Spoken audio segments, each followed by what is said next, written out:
Hi guys, thanks for tuning in to another episode of Nuggets News.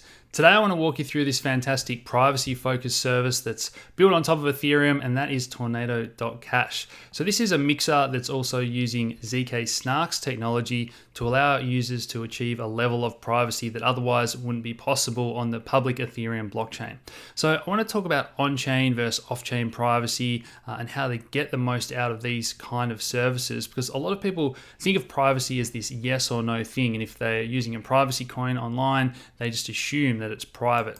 So by now you're probably familiar with blockchains and explorers where we can paste an address, see how much ETH is in there, if there's other ERC20 tokens, and when we look at all the transactions, we can see what address it came from and went to. It's all the public ledger.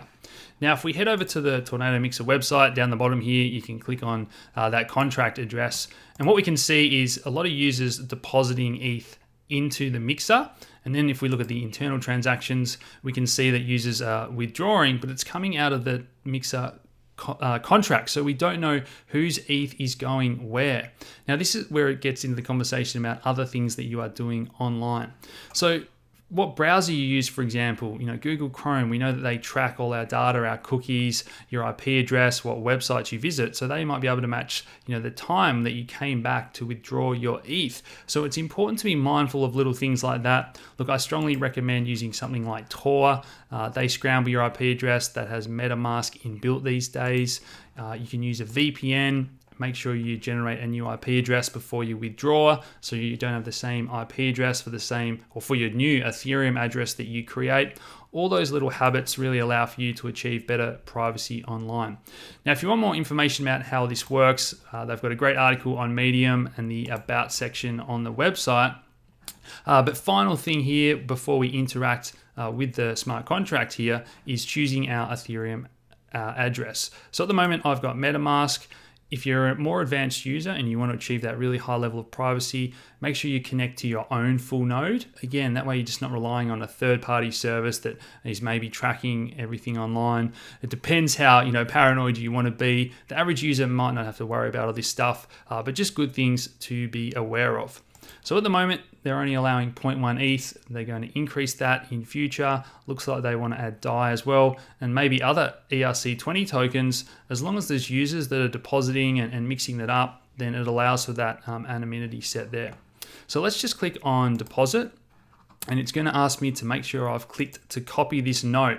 You can think of this similar to a private key. This is your permission, the authority slip for you to get your Ethereum back. So make sure you say that you have backed that up and send in the deposit. Now it's going to ask me to sign this transaction. Let's click on confirm. And the Ethereum blockchain is now processing this transaction to the TornadoCash smart contract. Now, this shouldn't take too long to confirm, and then the next step is to paste that note in the withdraw section here. And that's also going to ask us how we want to pay the gas, which is really important for that second step that we want to do.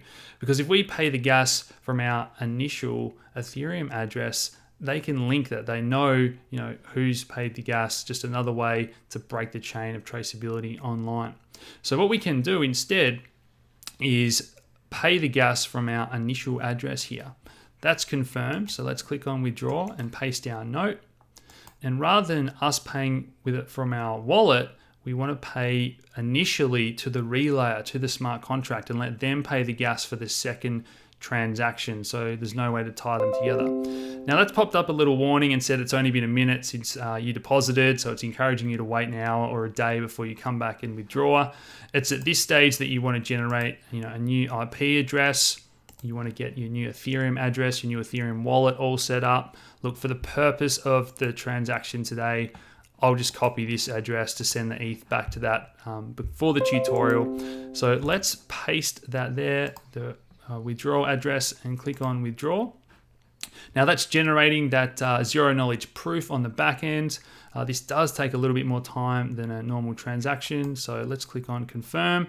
And now it's sending that to the relayer to pay the gas and then back to our Ethereum address, the new one that we've created to break the trail there. So I hope you guys have enjoyed that tutorial. Smash the like, subscribe if you haven't already, share this video around, and we'll talk again soon. Cheers.